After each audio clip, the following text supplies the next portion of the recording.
It was a bitterly cold evening on January 11th, 1999, when a frantic call to 911 shattered the peace of Katy, Texas. A suburb known for its quiet streets and strong sense of community, the neighborhood had never seen anything like what was about to unfold. Inside a cozy brick home on Glenwood Oaks Lane, a gruesome scene awaited first responders. Belinda Temple, a beloved teacher and mother-to-be, lay lifeless on the floor of her bedroom closet, a fatal gunshot wound to the back of her head. Blood pooled beneath her, soaking into the carpet.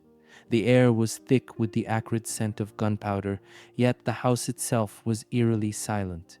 Investigators took in the crime scene drawers yanked open, furniture overturned, shattered glass from the back door littering the floor. It had all the hallmarks of a violent home invasion.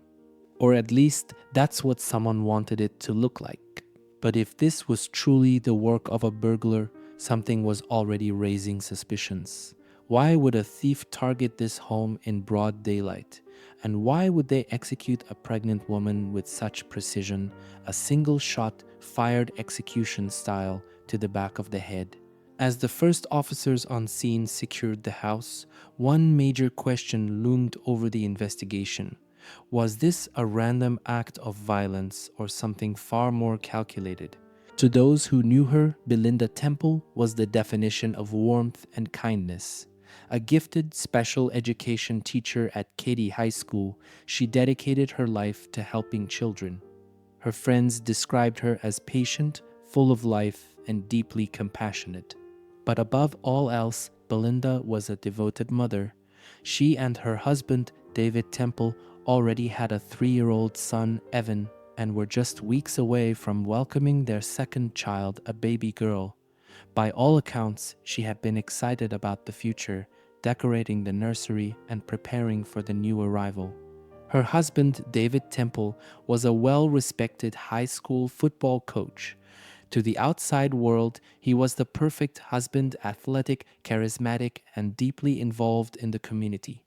The couple seemed to have an idyllic life, a beautiful home, and a promising future. But as we've learned in countless cases before, appearances can be deceiving. Behind closed doors was there trouble brewing in the Temple household. As investigators began digging into Belinda's life, they would soon discover cracks in the perfect marriage, a marriage that, according to those closest to her, was already beginning to unravel. When investigators examined the house more closely, something felt off. At first glance, it appeared to be a burglary gone wrong. Belinda's home had been ransacked. Dresser drawers were pulled out, closet doors left open, personal belongings scattered across the floor. The glass panel on the back door had been shattered, creating the illusion of a forced entry. But here's the problem: nothing valuable had been taken. Jewelry still in the box, electronics untouched. Cash left right where it was. Would a burglar really break into a house, kill a pregnant woman in cold blood, and leave empty-handed? And then there was the matter of the broken glass. Investigators quickly realized something peculiar. The glass was scattered inwards, not outwards, meaning it was likely broken from the inside. Someone had staged this scene. And yet, despite these glaring inconsistencies, David Temple had a chillingly simple explanation. A burglar must have broken in and killed his wife while he was out with their son. But the more detectives examined the crime scene, the less sense that theory made. If the intruder had entered through the back door, why weren't there footprints or signs of forced entry anywhere else in the home? Something wasn't right. And if this wasn't a burglary, then who had the strongest motive to kill Belinda Temple? As investigators would soon discover, the truth was even more twisted than they had imagined. When police questioned David Temple about his whereabouts that evening, he gave them a simple explanation. He had taken their 3-year-old son, Evan, out for a drive to calm him down. According to David, Evan had been restless and fussy after daycare, so he decided to take him on a ride around town, something he claimed he did often to help the toddler settle down. For nearly an hour, David said, he drove around Katy, stopping at a few locations before finally returning home. But as soon as he stepped inside, he was met with a horrifying sight. His wife, Belinda, was dead, shot execution style in the closet. The back door's glass had been shattered, furniture overturned, drawers left open. A violent home invasion, a senseless murder. That's the story David Temple told investigators. He played the role of the grieving husband, the devastated father, the man whose world had just collapsed in front of him. But detectives weren't buying it. Something felt rehearsed. David showed little emotion, no visible signs of distress. His voice was steady, his answers quick. Some officers even noted that he didn't seem genuinely shocked, just mildly inconvenienced. Could this man, who claimed to be heartbroken, actually be the one responsible for his wife's murder? As investigators examined the scene, they noticed something strange. The house was cold. The heater wasn't running, and the air inside the home had a stillness to it. Belinda's body, too, had begun to show early signs of rigor mortis. This wasn't a fresh crime scene. The coroner soon confirmed their suspicions. Belinda had been dead for hours before David returned home, which meant only one thing: she had already been murdered when he left the house with Evan. That completely changed the timeline of events. David claimed he had left the house in the late afternoon and returned in the early evening. But if Belinda had been dead for hours before that, it meant that the crime had to occur much earlier in the day, possibly while David was still at home. Was the drive with Evan a genuine effort to soothe a restless child? Or was it a carefully planned alibi to make it seem as though he couldn't have committed the crime? Investigators were now looking at David Temple in an entirely new light, and they weren't done uncovering inconsistencies in his story. As detectives pieced together the puzzle, one glaring question remained. Where was the murder weapon? Belinda Temple had been shot in the back of the head with a shotgun, the blast so powerful it had instantly killed her. But there was no sign of a shotgun in the house. David Temple was a hunter.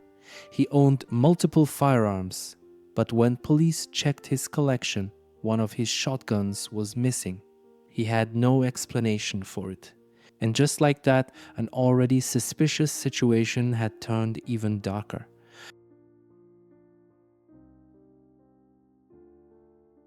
Investigators believed that David had disposed of the shotgun after the murder, possibly while he was out driving with Evan. But without the weapon, how could they prove it? A murder with no eyewitnesses, no security footage, no murder weapon. Did David Temple just commit the perfect crime? Or was the truth about to catch up to him? David Temple told police he had been out driving with Evan for nearly an hour, a seemingly airtight alibi for when the murder occurred. But when investigators retraced his steps, things didn't add up. There were no confirmed sightings of him during that time. No gas station cameras captured him stopping for fuel. No surveillance footage showed him driving through major intersections. No one remembered seeing him at all. Even stranger, when police checked David's phone records, there were no calls, no texts, nothing that placed him anywhere specific during that window of time. So where was he really? Investigators had a theory.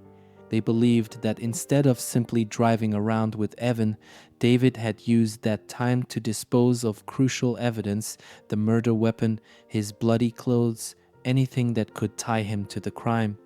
And with no witnesses to confirm his whereabouts, they were one step closer to proving that David Temple wasn't just a grieving husband, he was a man covering his tracks. Then, just as the case was heating up, investigators uncovered a bombshell. David Temple was having an affair. His mistress, Heather Scott, a fellow teacher. This wasn't just a meaningless fling. David and Heather had been involved for months. Their relationship had gone far beyond casual. It was serious. In fact, David had been planning a future with her. Just days before Belinda's murder, David had been talking about how unhappy he was in his marriage. He made it clear to close friends and colleagues he wanted out. But divorce would have been messy, expensive, complicated. A new baby on the way. That only made things worse. Would a man desperate to start fresh with a new woman, a new life, go so far as to kill his pregnant wife to get what he wanted? It was a chilling question. And the more investigators dug, the more it seemed like Belinda Temple had become an obstacle that David was willing to eliminate. Belinda Temple was deeply loved by her friends, her students, and her family. Everyone who knew her described her as gentle, kind, and devoted. But behind closed doors, her marriage wasn't as perfect as it seemed. David Temple, once the charming, respected football coach, had grown distant, controlling, and cold. Friends recalled that he often spoke to Belinda with disdain. He made it clear he had lost interest in her. Even as Belinda was preparing for the birth of their second child, David seemed checked out. He had stopped showing affection, stopped making an effort. It was as if he was already moving on before she was even gone. And perhaps in his mind she already was. Did David Temple see Belinda as nothing more than an obstacle? Someone standing in the way of the life he truly wanted? Investigators now had a motive. But was it enough to prove he was the killer?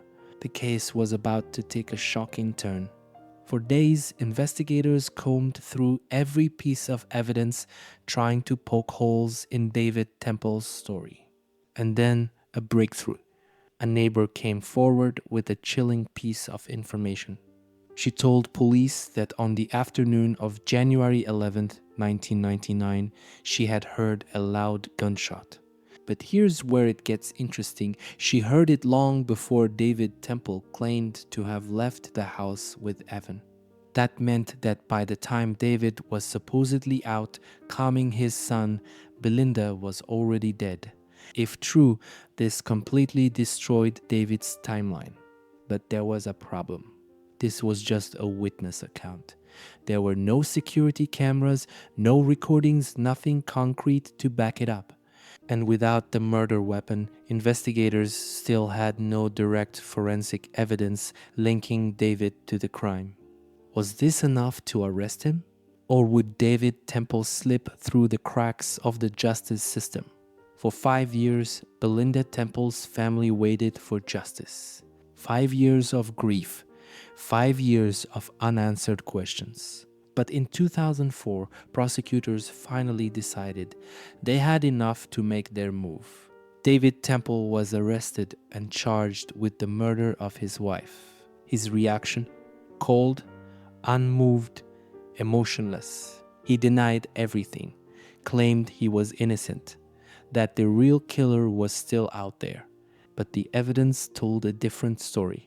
The shattered glass, the missing shotgun, the affair with Heather Scott, the neighbor's testimony, it all pointed to David. Would it be enough? The case was heading to trial, and Texas was about to witness one of the most shocking murder cases in its history. Would the jury believe the prosecution's theory, or would David Temple walk free? The trial began, and prosecutors wasted no time painting a chilling picture of David Temple's double life. To the public, he was a loving husband, a respected coach, a father preparing to welcome his second child. But in reality, he was a man already moving on. Prosecutors argued that David saw Belinda's pregnancy not as a blessing, but as a burden. A second child meant a deeper connection to his wife, more responsibilities, more obstacles in his path to a new life with Heather Scott. So they claimed he made a decision. Instead of filing for divorce, instead of facing the financial burden and potential custody battle, he planned the perfect murder: a staged burglary, a fake alibi, a missing weapon, and most chilling of all, a single execution-style gunshot to the back of the head. The jury listened. The media swarmed. Texas watched in shock. But was the prosecution's case airtight? Or would David Temple's defense find a way to unravel it? The verdict was approaching, and the truth was about to be revealed. Despite the jury's deadlock, the judge made the final call. David Temple would serve life in prison once again. For Belinda's family, it was the outcome they had fought for twice. They had endured years of legal twists, endless appeals, and the gut-wrenching reality that justice could be taken away in an instant. But now, with the sentence reinstated, David Temple was finally locked away for good. Or was he? Even behind bars, Temple refused to admit guilt. To this day, he maintains his innocence. He claims that the police never truly investigated other suspects, that they simply focused on him because it was the easiest answer. He insists he had nothing to do with Belinda's murder. But if David Temple didn't pull the trigger, then who did? More than 2 decades later, some still believe David Temple was wrongfully convicted. His defense team has long argued that the case against him was built entirely on circumstantial evidence. No murder weapon was ever found. No physical evidence tied him directly to the crime. No witnesses saw him commit the murder. Yes, there was motive: his affair with Heather Scott. Yes, his alibi was suspicious. Yes, the crime scene appeared staged. But does that prove beyond a doubt that he pulled the trigger? Some legal experts have even suggested that the prosecution's errors in the first trial raise questions about whether the case was handled fairly. And then there's the ultimate question. If David Temple didn't kill Belinda, who did? Could it have been a real home invasion gone wrong? Could someone else, someone with a grudge, have targeted Belinda? Or was the truth always in plain sight? Even with a life sentence, David Temple continues to fight for an appeal. Will he ever get another chance at freedom? Or will he die in prison, still claiming he's an innocent man? Years have passed since David Temple was sentenced to life in prison twice, and yet the debate surrounding his guilt or innocence has never truly faded. Was he a cunning, cold-blooded murderer who executed his pregnant wife to be with his mistress? Or was he a man convicted solely on circumstantial evidence with no real proof that he pulled the trigger? Even today, the public remains deeply divided. Some firmly believe that justice was served. The affair, the suspicious alibi, the staged crime scene, the missing murder weapon, everything pointed to a carefully orchestrated crime. If David wasn't guilty, why did he lie about his timeline? If this was a burglary, why was nothing stolen? Why was the glass shattered in a way that suggested it was broken from inside the house? Too many details just didn't add up. But others argued that the case was built entirely on speculation, not hard evidence. There were no eyewitnesses. No one saw David Temple commit the crime. There was no confession. Temple has always maintained his innocence. There was no murder weapon. The missing shotgun could have been lost or stolen. Was it really enough to convict him? And then there's the fact that his first conviction was overturned. A legal system that convicts a man, then overturns the verdict only to convict him again, it leaves room for doubt, doesn't it? So what does this case tell us about justice? Are we comfortable convicting someone of murder without physical evidence? Or is circumstantial evidence when overwhelming enough to lock someone away for life? This case isn't just about David Temple. It's about the broader question of how we determine guilt. Does a lack of physical evidence mean he didn't do it? Or does it just mean he covered his tracks too well? What makes this case even more disturbing isn't just the legal battle, it's what it represents. Because unfortunately, this isn't an isolated story. Time and time again, we see cases of husbands murdering their wives, especially when there's another woman involved. The idea of a husband killing his pregnant wife is unthinkable, and yet it happens far too often. Scott Peterson. He killed his pregnant wife, Lassie, and tried to start a new life with his mistress. Chris Watts. He murdered his entire family to be with another woman. Josh Powell. His wife, Susan, disappeared under suspicious circumstances, and he later took his own life, along with their children. There's a terrifying pattern here. A man wants a new life. A wife and children stand in the way. Rather than divorce, rather than walking away, they choose murder. Why? Because to some men, starting over is more appealing than letting their wives walk away with custody, money, or control. And that raises another horrifying question. How many more cases like Belinda Temple's will it take before we start recognizing the warning signs? Could her murder have been prevented? Did she ever suspect she was in danger? Or was she just another woman who never saw it coming until it was too late? Today, David Temple sits behind bars, sentenced to life in prison. But the case still lingers in the minds of those who followed it. Did the justice system get it right? Or is there another truth we may never uncover? If David Temple is truly guilty, then he is exactly where he belongs, paying for the life he stole from Belinda and their unborn daughter. But if he is innocent, if the real killer is still out there, then a grave injustice has taken place. And that's what makes this case so unsettling. Because if we can't say with absolute certainty that David Temple pulled the trigger, then what does that mean for our justice system? Now, I want to hear from you. Do you believe David Temple is guilty beyond a doubt? Or is there still a shadow of uncertainty? Let me know your thoughts in the comments below. Let's discuss.